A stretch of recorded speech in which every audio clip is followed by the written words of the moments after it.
Bienvenidos al maravilloso viaje de la comunicación. La comunicación está en todos lados, desde las señales del pasado a un sinnúmero de datos, en el presente. La comunicación es tan poderosa que se la ha utilizado para el bien y para el mal.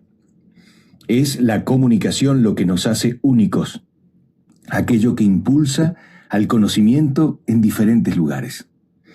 Hoy, mientras nos conectamos en este mensaje, hay miles de millones de personas conectadas entre sí a través de millones de dispositivos que hacen mucho más accesible la información, la educación, la cultura y el conocimiento sin distinción geográfica. En el planeta, otras especies también se comunican.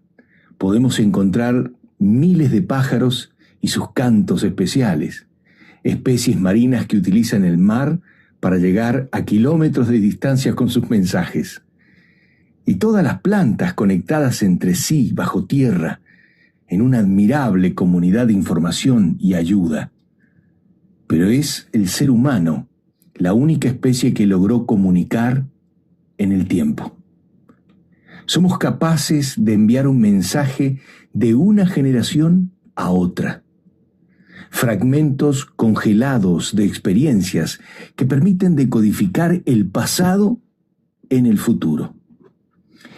En una mañana, en la península ibérica, un grupo de cazadores logran su objetivo y al regresar con la sangre de su presa pintarán para siempre las paredes en la hoy famosa Cueva de Altamira, España, permitiéndonos tomar conciencia de su momento en el 26.500 a.C. Comenzamos a escribir en el tiempo, comenzamos a contar historias. Así el ser humano evolucionó, compartiendo el conocimiento a través de señales, que luego se transformarían en símbolos a través de sistemas de escrituras primitivas, inicialmente la escritura cuneiforme y jeroglífica, sumado a la información oral, que en el tiempo necesitaba algo que diera más información, más precisión, y llegó la escritura, sistemas de letras que unidas crean palabras y podíamos dar mayor detalle a cada descripción. La escritura es precisa y a su evolución le sumamos el sonido de la música, creando con la canción y el baile una forma de transmitir información. Un sonido significa algo que todo el mundo también entiende, pero además el ritmo trajo la emoción y la hizo presente entre nosotros. Escuchamos música y llega a lo profundo de nuestro corazón. En los inicios de la historia del hombre, del 800 a.C., en el momento en que Troya es tomada luego de varios años por los griegos, descubrimos algo que se hará presente en el futuro. Se entiende que el mensaje que tienen que enviar los griegos va a viajar durante 600 kilómetros desde Troya hasta Micenas, que es la capital griega en el 800 a.C. ¿Cuánto piensas que demoró ese mensaje, ese viaje de la información diciendo hemos vencido? Bueno, lo más impresionante es que demoró menos de 30 minutos. Se calcula ese el tiempo porque había montículos de leños en distintas islas que se encendían si se ganaba y no se encendía si no se ganaba. Y esto es una primera señal a la distancia del futuro código binario, porque si se encendía era victoria, si no se encendía no era victoria. Seguimos en el viaje de la comunicación, pero ahora viajamos a Asia. Desde China, en la época de la dinastía Han oriental, llega algo que revolucionó la comunicación, algo que reemplazará al papiro egipcio o a los cueros europeos. Papel. Este invento creado por Cain Lun, un eunuco de la corte imperial, que en el 105 después de Cristo abre la puerta del conocimiento a otra velocidad. Pero no solo de las palabras sobre el papel se puede documentar un invento, escribir una partitura o un pintor del Renacimiento crear una obra maestra. Esto promovió otro invento clave en la historia de la comunicación. También desde China viene la imprenta, y el alemán Gutenberg, utilizando una prensa para hacer vino, crea la primera imprenta de Europa. Ahora el ser humano sabe que lo escrito tiene parte de la verdad de su lado. En los comienzos, un libro costaba como una granja con 40 animales. La Biblia, durante muchos años, era prohibido imprimirla en otro idioma que no fuera el latín. Y a pesar de eso, es el libro más impreso del planeta con más de 6.000 millones de reproducciones.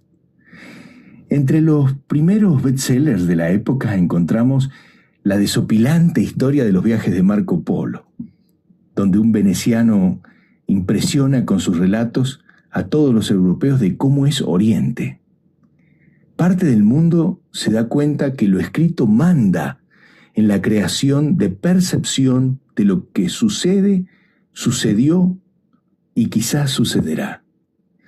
Mientras tanto, el caballo demostró ser clave para Gengis Khan en Asia, con una de las redes más grandes de información, que logró gracias al animal. Pero ahora el barco, en esta época, traslada la ambición, las nuevas semillas y el conocimiento. Los grandes viajes hacia América y Asia permiten descubrir que otras culturas utilizan diferentes sistemas de comunicación. Se trazan rutas por todos los océanos llevando información. Nacen periódicos españoles y británicos para llevar información a sus colonias. Más adelante, la revolución industrial traerá nuevos avances en la comunicación, como es el caso del matemático británico Charles Babbage, quien en 1822 quiere crear la máquina analítica. Se inspira en la lógica de los telares. Para este matemático, si un orificio del telar, en ese orificio hay hilo, es 1, y si no hay hilo, es 0. Con esta lógica, la misma que el fuego de Troya, si se encendía, victoria, si no se encendía, no victoria, crea su máquina analítica. Pero en realidad descubre algo enorme para miles de programadores que nos traerán magia en el futuro con el código binario. Antes de viajar al futuro, llega otro invento, clave para el uso de la red informativa más grande del 1800. Samuel Morse crea el telégrafo y un código que permite a los usuarios enviar información a la velocidad del sonido. Fue fundamental en la Guerra Civil Norteamericana, ya que Estados Unidos va a trazar 24.000 kilómetros de red telegráfica que cruzan todo el continente.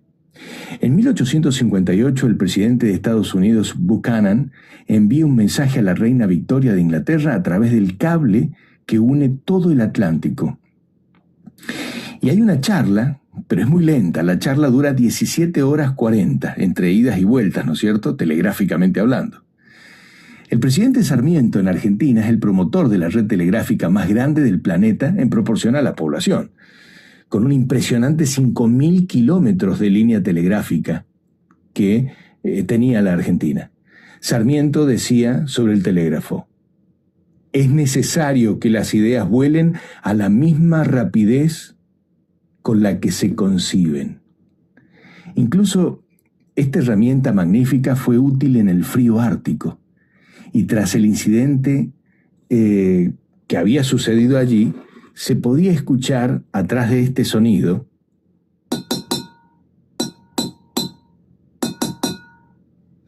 que de manera insistente sonaba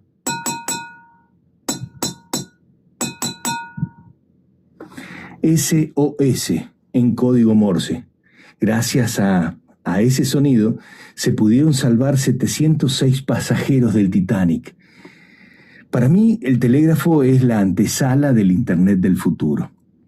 La electricidad empuja a la humanidad, iluminando los inventos que aparecen a toda velocidad. Y descubriremos en los próximos años nuevas herramientas en que nos proyectaremos y se proyectará la comunicación. Durante muchos años venideros, un invento del italiano Antonio Meucci, quien antes del 1876 descubre el telégrafo, que patenta primero y expande Graham Bell. Permite a las personas escucharse a la distancia, en tiempo real. Una madre podía hablar con su hija cruzando kilómetros con una breve demora de segundos. Un estudiante puede hablar con su familia a la distancia. Un amor se conservaría con el sonido de las palabras. La telefonía amplía fronteras de entendimiento, acelera procesos comerciales y une al mundo, confirmando la existencia del otro más allá de lo que puedo ver. Luego llega otro italiano, este es llamado Marconi. Hace emitir por primera vez una señal de radio en 1897. Este poderoso medio llega para llevar la emoción en tiempo real hasta donde llegue la potencia de los equipos, las antenas. En Argentina, Buenos Aires, y en Norteamérica, Detroit, simultáneamente, en 1920, comienzan a funcionar las primeras emisoras radiales, con programas de noticias e interés general. En Europa, la primera emisora europea fue en París, después en Japón, y luego en todas las naciones comienza a comunicarse a través de este medio. Si lo decía la radio, era verdad. En los años iniciales de la radio logra gran empatía con sus oyentes, que crecen a gran velocidad. El peso de las palabras dichas por el medio eran tomadas muy en serio. Un ejemplo de esto es que en la gran crisis mundial de 1929, el presidente Roosevelt de Estados Unidos utiliza el medio para informar sobre las medidas de la recuperación económica de su nación. Y también por este medio se escucha su voz para comunicarle a sus ciudadanos la incorporación a la Segunda Guerra Mundial. Por radio se escuchan noticias, radioteatros, publicidades de productos, canciones, transmisiones deportivas, cultura general. La radio madura velozmente en el mundo. Las voces de los protagonistas son reconocidas. Y como todo evoluciona, un excelente invento traslada imagen en tiempo real. Nos acerca a un nuevo medio, el canal de televisión. En 1935 nace el primer canal de televisión en Alemania para transmitir los Juegos Olímpicos de 1936, transmitiendo 8 horas diarias sobre el evento mundial. Es la primera vez que se transmiten las Olimpiadas por televisión. Londres, en el mismo año, pone a funcionar su famoso canal BBC. En 1941, Estados Unidos inicia la primera transmisión desde New York. En 1950, Brasil comienza a transmitir. En 1951, Argentina, Rusia, Japón abren sus canales de televisión. Y luego, en los próximos 10 años, en todo el planeta se conocerán noticias e historias por la pantalla que habla en tiempo real. Un medio de gran poder que logra imponer información. La televisión llegó para construir percepción, llegó para transmitir información, costumbres, culturas, productos. Y las poblaciones deben tener buenos sistemas educativos para entender que la información por los medios es parte de la realidad. Mientras aparece la televisión, en ese entonces, en 1945, luego de la Segunda Guerra Mundial, un joven británico, técnico de radares y creador de contenidos de ciencia ficción, inventa la teoría del satélite geoestacionario. La teoría de Arthur C. Clarke, creador de la reconocida película 2001 Odisea del Espacio, indica que se pueden poner satélites artificiales para crear un gran ámbito de comunicación global. Una mirada de lo que vendría en el futuro. Y Rusia lo hace posible en 1957 con el Sputnik 1, el primer satélite artificial de la humanidad. Pero seguimos en el comienzo de la televisión. Estamos a punto de ver una explosión del medio en el planeta gracias a un evento que empuja a miles de familias a comprar televisores y ver desde su casa la primera vez que el ser humano pisa la luna. Este evento está documentado y es histórico. El planeta se congela viendo esa transmisión. Debe haber sido emocionante poder verlo. Pero lo que nadie sabe es que silenciosamente ese mismo año, el 29 de octubre de ese año, de 1969, se emite la primera información en una red de ordenadores para la inteligencia militar norteamericana, llamada ARPANET, y es el primer paso de la red Internet en el planeta. Hoy miles de millones de personas utilizan la red planetaria nunca antes conocida. Toda la información viaja a 300.000 kilómetros por segundo. El mundo tiene cables submarinos llamados backbones que cruzan los océanos con dimensiones espectaculares. De Estados Unidos a Gran Bretaña, el cable de fibra óptica que va por la plataforma submarina tiene 4,4 metros de diámetro de fibra óptica. Por el Atlántico y por el Pacífico. Y de Japón a California cruzan la extensión más grande, de 8,8 metros de diámetro de fibra óptica. Es por estos grandes cables que se conectan dos personas que hablan desde China a Perú.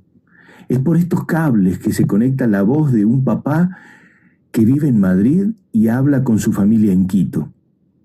Este medio ha cambiado el eje y el poder de la comunicación.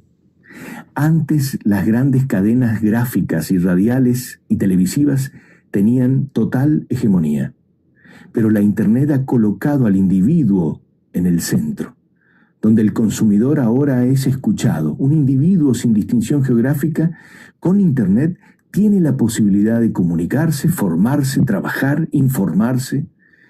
Y entonces llega el tiempo del software, quien manda en todos los aspectos, ya que es fundamental en el transporte, en las tecnologías de la información, en la industria, en cada invento. El software es la puerta digital de todo lo que era analógico. Todas las elecciones que hace un usuario en una plataforma de contenidos audiovisuales, Disney, Netflix, Amazon, etc., todo se puede medir. Todo es un código que viaja desde la época de Babbage hasta tu control remoto, hasta tu smartphone. Todo esto trae nuevas reglas para las comunidades, nuevas reglas para la información, nuevas reglas laborales, nuevas reglas de convivencia. El ser humano ha creado a través de la comunicación la posibilidad de dejar sus pensamientos, su cultura, sus proyectos e ideas en el tiempo. Cada vez habrá más robots, más bots que harán cosas por nosotros. Es ineludible, pero será difícil que puedan reemplazar una caricia, una mirada orgullosa de un hijo, un abrazo sincero de hermanos de la vida. Debemos adaptarnos. El ser humano llegó hasta acá de esa manera. Eso es lo mejor que tenemos, la adaptabilidad. Y recuerda, un robot es inmortal cuando no deja de funcionar. En cambio, los seres humanos somos inmortales cuando hacemos algo grandioso. Todo lo mejor.